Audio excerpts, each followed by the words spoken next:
This is Hussain Arshad. तो आज के टॉपिक पे हम हाइपरटेंशन स्टार्ट कर रहे हैं। इस टॉपिक में हम पहले डिस्कस करेंगे इसका introduction and then we shall discuss pathophysiology, और फिर हम उसके बाद डिस्कस करेंगे drugs involve in it and then we will discuss the classification. और उसके बाद हम 4 नेमली एंटी हाइपरटेंसिव ड्रग्स की क्लासेस पढ़ेंगे, जो कि हम नेक्स्ट इस वाइट बोर्ड रेजिंग के बाद उसके बाद दोबारा हम इसको लिख के इनकी क्लासिफिकेशन इसका ट्री बनाएंगे। ओके, तो चलते हैं वीडियो की तरफ। मेक श्योर कि आप पहले इस वीडियो को लाइक, शेयर और सब्सक्राइब कर लें, ताकि इससे हमें मोटिवेशन मिले और हम अपना काम बेहतर तरीके से सर अंजाम दे सकें। तो पहले हमारे पास आता है इंट्रोडक्शन। इंट्रोडक्शन में हमारे पास आता है व्हाट इज़ हाइपरटेंशन। हाइपरटेंशन क्या है? तो अगर हम देखें हाइपरटेंशन क्या है, hypertension is actually A persistent increase in blood pressure. यहाँ पे हमारा ब्लड प्रेशर इंक्रीज हो रहा होता है एक सस्टेन्ड मैनर में। तो अगर हम देखें इसकी एक proper definition, either A sustained systolic blood pressure greater than 140 millimetre of mercury और sustained diastolic BP of 90 millimeter of mercury. Hg represents here mercury and mm represents here millimeter. तो यहाँ पर sustained blood pressure जो होगा वो 140 से greater हो रहा होगा, या फिर अगर हम बात करें डायस्टोलिक की, तो डायस्टोलिक जो है वो 90 मिलीमीटर ऑफ मर्करी से ज़्यादा बढ़ रहा होगा। ठीक है, तो इसके कुछ परसिस्टेंट ट्रिगरिंग फैक्टर्स हैं जो कि इन्वॉल्व होते हैं हाइपरटेंशन में।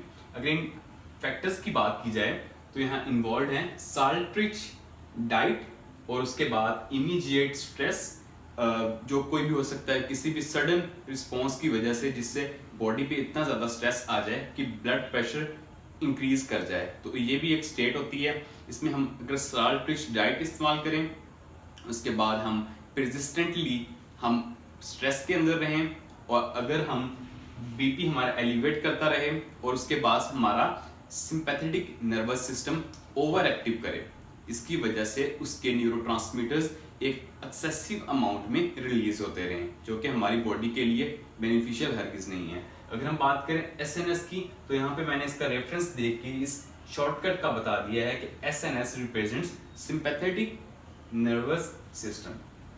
और उसके बाद अगर हम देखें तो this arrow of the towards upward represents the increase, जो कि यहाँ भी यूज हुआ हुआ है। इसी तरह पूरे बोर्ड में मैं यूज करूंगा, तो यहाँ पे मैंने आपको पहले ही बता दिया। तो अगर हम डिक्रीज की बात करें तो arrow down towards represents the decrease. Okay, तो अगर हम पैथोफिजियोलॉजी की बात करें, इंट्रोडक्शन हमने देख लिया, जिसमें हमारा 140 millimetre of systolic and then 90 millimetre of the diastolic blood pressure increase करता है।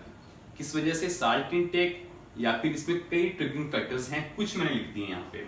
साल्ट रिच डाइट इंक्रीज करें, इमीडिएट स्ट्रेस हो, या फिर हमारी बॉडी में sympathetic nervous system over active करे, या blood pressure elevate consistently persistent manner में करता रहे, जिसकी वजह से काफी एक स्टेजेस, इनकी क्लासिफिकेशन हम यहाँ पे पढ़ेंगे, जिसमें हमारे पास 1 2 3 4 5 क्लासिफिकेशंस हमारे पास इन्वॉल्व है। Normal, pre hypertension, hypertension, stage 1 and then stage 2। आते हैं हम यहाँ पैथोफिजियोलॉजी की तरफ। तो हमारे पास पहला जो पॉइंट है वो है पेरिफेरल वेस्कुलर रेजिस्टेंस। अब ये क्यों इन्वॉल्व है? क्योंकि वेसल्स अननेसेसरीली कंस्ट्रिक्ट कर रही होती हैं, जिसकी वजह से हमारे पास प्रेशर इंक्रीज करता है वेसल्स के ऊपर, ब्लड वेसल्स के ऊपर। इस वजह से ब्लड वॉल्यूम कम हो जाता है। ब्लड वॉल्यूम कम होने की वजह से हमारे पास low blood towards the heart, low blood पहुंचता है। ओके, तो उसके बाद आगे हमारे पास सेकंड पॉइंट, उसमें आर्ट्रियोलर प्लस वेनस रिस्ट्रिक्शन। अगर हमारे पास आर्टरीज और वेनस में रिस्ट्रिक्शन होगी तो हमारा ब्लड प्रॉपरली मूव नहीं कर पाएगा। अगर वो पेरिफेरी की तरफ भी जा रहा है या फिर हार्ट की तरफ भी जा रहा है तो उसमें रिस्ट्रिक्शंस होंगी। आर्टरीज चूंकि हमें पता है कि इसमें ऑक्सीजनेटेड ब्लड होता है, और वेनस इसमें हमारे पास डीऑक्सीजनेटेड ब्लड होता है, जिसमें O2 की अमाउंट कम होती है। तो इसमें एक्चुअली अगर हम डिटेल में बात करें तो यूनिडायरेक्शनल जो ब्लड फ्लो हो रहा होता है हार्ट पेरिफेरल टू हार्ट, वो इंक्रीज कर जाता है। इंक्रीज क्यों करता है? क्योंकि हमारे पास जब रिस्ट्रिक्शन हो जाती है, रिस्ट्रिक्ट कर जाती हैं आर्टरीज और वेन्स, तो इस वजह से जो ब्लड का फ्लो है वो ऑल्टर करता है और वो पेरिफेरी से हार्ट की तरफ बहुत एक इंक्रीज अमाउंट में जाता है। उसके बाद अगर हम बात करें, हमें कंट्रोल करना है कार्डियक आउटपुट। कैसे करेंगे? हम वेनस की कैपेसिटेंस इंक्रीज कर देंगे ताकि वो ब्लड फ्लो ज़्यादा हो जाए, इस माने में कि ब्लड प्रेशर कम हो जाए, वो वॉल्यूम ज़्यादा हो जाए। तो उसके बाद हम बात करेंगे कि हमारे पास ब्लड की पूलिंग इंक्रीज कर जाए। अगर ब्लड की पूलिंग इंक्रीज करेगी तो फिर ये हाइपरटेंशन को रिलीफ देने में एक अच्छा इफेक्ट होगा। उसके बाद हमारे पास आएगी ड्रग स्ट्रेटजीज। कौन कौन सी स्ट्रेटजीज हम एक्ट करते हैं ताकि हमारे पास हाइपरटेंशन के पेशेंट को रिलीव कर सकें। तो इन ड्रग स्ट्रेटजीज में हमारे पास फर्स्ट ऑफ ऑल आती है decrease total peripheral resistance, TPR, total peripheral resistance should be decreased, and then we should maintain the homeostatic regulation, क्योंकि हमें पता है कि होम्योस्टेटिक रेगुलेशन अगर नहीं होगी तो ब्लड वॉल्यूम भी ऑल्टर करेगा और वो पेरिफेरी, जैसे हमने बताया है कि blood flow from periphery to heart increase कर सकता है और कई स्टेजेस जैसे ऐसे आते हैं जिसमें हमारे पास ब्लड फ्लो मुकम्मल तौर पर इरेगुलेट हो जाता है। तो हमारे पास मेंटेन करना जरूरी है होम्योस्टेटिक रेगुलेशन। और उसके बाद तीसरी पे आता है हमारे पास decrease body fluid volume. We should decrease the body fluid volume. और ये हम कैसे करेंगे? हम नेक्स्ट एंटी हाइपरटेंसिव ड्रग्स की जब क्लासिफिकेशन डिस्कस करेंगे, ये प्रॉपर ट्री बनेगा इसका, तो उसमें हम डिस्कस करेंगे डायूरेटिक्स यूज करेंगे, जिसमें हमारे पास लूप डायूरेटिक्स आ जाएंगी। लूप डायूरेटिक्स में हमारे पास एथिक्रिनिक एसिड आ जाएगा जो कि हमारे पास uric acid in the blood उसको डिक्रीज करता है। एक single diuretic in the whole category that decrease the uric acid in blood is the ethacrynic acid. और हम फ्यूरिसमाइड भी यूज करेंगे। और काफी डायूरेटिक्स की भी क्लासिफिकेशन सिंपैथेटिक, अगर हम सिंपैथेटिक की बात करें तो सिंपैथेटिक यहाँ पे ब्लॉक एक्शन ऑफ, सिंपैथेटिक प्लेग्स और ब्लॉक एक्शन ऑफ, उसकी तरफ हम जाएंगे। तो एसएनएस हमने बता दिया sympathetic nervous system, and then this represents the increase, this represents the decrease. अगर हम क्लासिफिकेशन की तरफ आए तो क्लासिफिकेशन में हमारे पास आता है सिस्टोलिक और डायस्टोलिक प्रेशर। अगर हम रिप्रेजेंटेशन की बात करें कि हम लिखते कैसे हैं, हमारे पास अपर साइड पे हमारे पास आता है सिस्टोलिक प्रेशर और लोअर साइड पे हमारे पास आता है diastolic pressure, like that 120 millimetre of mercury plus 80 millimetre of mercury. ये एक नॉर्मल रेंज है, ये रिप्रेजेंट कर रहा है सिस्टोलिक को और ये रिप्रेजेंट कर रहा है डायस्टोलिक को। तो हमारे पास कैटेगरी कौन सी है? नॉर्मल।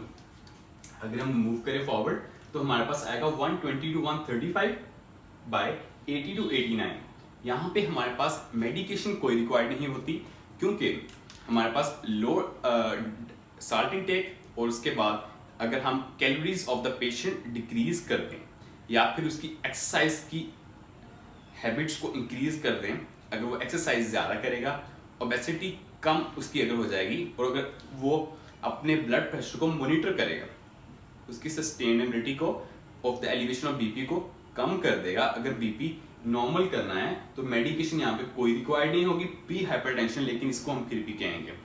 अगर ये पेशेंट रिड्यूस करता है साल्ट की इनटेक को और ओबेसिटी रिडक्शन करता है, या फिर जैसे हमने यहाँ पे कहा है कि कैलोरीज की इनटेक को कम करता है, मॉनिटर कर लेता है और प्रॉपर चेक एंड बैलेंस रखता है कि कैसे उसका बीपी रिड्यूस किया जा सके, तो इस पेशेंट में अगर रिलक्टेंसी शो की तो हमारे पास ये मूव फॉरवर्ड कर जाएगा हाइपरटेंशन में। हाइपरटेंशन में क्या होता है? हाइपरटेंशन में हमारे पास प्रॉपर मेडिकेशन रिक्वायर्ड होती है। ऐसा नहीं होता कि हम अगर डाइट इंप्रूव करेंगे तो हमारे पास प्रॉपरली हमारे पास हाइपरटेंशन खत्म हो जाएगी, ऐसा नहीं होता। लेकिन हमारे पास यहाँ पर मस्ट फार्माकोलॉजिकल प्रोसेस रिक्वायर्ड, हमारे पास फार्माकोलॉजिकल प्रोसेस रिक्वायर्ड होते हैं, जिसमें हमारे पास diuretics, blocking action of ganglionic neurons like vasodilators that is the organic nitrates हमारे पास आ जाएंगे।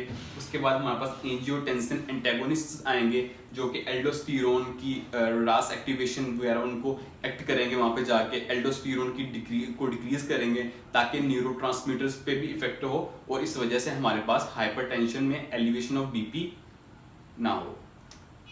तो अगर हम बात करें यहाँ पे 120 to 135 80 to 89 का, तो यहाँ पे मेडिकेशन कोई रिक्वायर्ड नहीं थी। अगर हम बात करें हाइपरटेंशन की तो यहाँ पे हमारे पास 140 और 90 this represents equal to 140 to 90। Okay, तो अगर हम बात करें स्टेज 1 की, अगर हम पेशेंट यहाँ पे मूव फॉरवर्ड कर जाता है, अगर यहाँ पे फॉरवर्ड कर जाता है तो हमारे पास कौन कौन सी चीजें, हमारे पास कौन कौन से सिम्टम्स देखने को मिलेंगे। तो हमारे पास फर्स्ट ऑफ ऑल है कि 140 to 159, either we can say that 160 of the systolic pressure and then we will have the 100 or 90 to 99 of the diastolic blood pressure।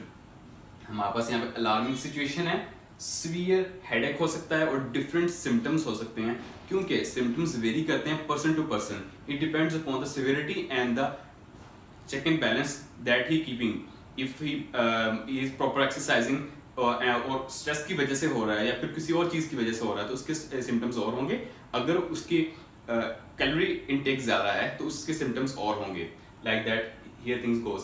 So dizziness में हमारे पास, जैसे हमारे पास एक कॉमन एक मेजरमेंट की जाती है कि डिजीनेस अगर होगी तो ब्लड प्रेशर हमारे पास कम होगा, अगर हमारे पास हेडेक होगा तो ब्लड प्रेशर ज्यादा होगा। लेकिन ये बिल्कुल ऑल्टर भी कर सकता है क्योंकि हमारे पास इस तरह भी पेशेंट्स हमारे पास आए हैं कि हेडेक की वजह से उनका बीपी लो भी हुआ है, लो बीपी वाले हेडेक भी हुए हैं। तो इस वजह से ये प्रॉपर सिम्टम्स की हम डिक्लेरेशन नहीं कर सकते, ये पर्सन टू पर्सन वेरीज करते हैं।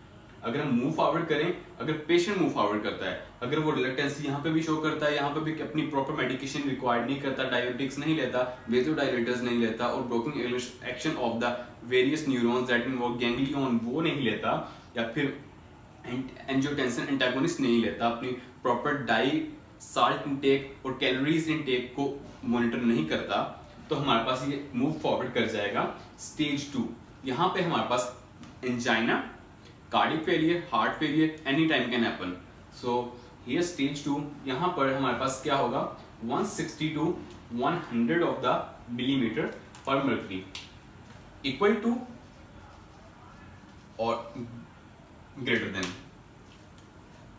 तो यहाँ पे हमारे पास सबलिंगुअल मेडिकेशंस रिक्वायर्ड होंगी और हमारे पास कार्डियक फेलियर कभी भी हो सकता है, any time could happen. So this patient is at emergency condition, तो इस पेशेंट को प्रॉपर मेडिकेशन रिक्वायर्ड होगी। नॉनदलेस यहाँ पे कोई भी ऐसी प्रॉपर डाइट इंटेक से कोई भी ऑल्ट्रेशन नहीं होने वाली, हालांकि ऑल्टर होगा लेकिन ऐसा नहीं है कि प्रॉपर एक ट्रीटमेंट हो जाएगा। ट्रीटमेंट के लिए उसको अपनी डाइट इंटेक को भी मॉनिटर करना होगा, उसके साथ साथ ड्रग्स को भी इंटेक करना होगा। अगर हम बात करें एंटी हाइपरटेंसिव ड्रग्स की, जिसकी क्लासिफिकेशन में डायूरेटिक्स आ जाते हैं, जिसमें हमारे पास लूप डायूरेटिक्स आएंगे और पोटेशियम स्पेयरिंग डायूरेटिक्स आएंगे। तो हम इसको नेक्स्ट डिस्कस करेंगे, पोटेशियम डायूरेटिक्स में कौन कौन से हैं और लूप डायूरेटिक्स में कौन कौन से हैं। उसके बाद हमारे पास आएंगे सिंपैथेटिक प्लेग्स या फिर block action of various neurons, जिसके न्यूरोट्रांसमीटर की वजह से हम इस हाइपरटेंशन की पेशेंट को एक ट्रीटमेंट स्ट्रेटेजी अप्लाई कर सकते हैं। तो इसमें ये इन्वॉल्व होंगे। उसके बाद हमारे पास होंगे वेजोडाइलेटर्स, जिसमें हमारे पास नाइट्रेट्स और नाइट्राइट्स होंगे जो कि epithelial cells of the blood vessels पे जाके एक्ट करेंगे, तो उन पे जाके वहाँ पे वेजोडाइलेशन करवाएंगे। इसमें हमारे पास ऑर्गेनिक नाइट्रेट्स के नाम से कई मेडिकेशंस हैं जो कि हम नेक्स्ट डिस्कस करेंगे।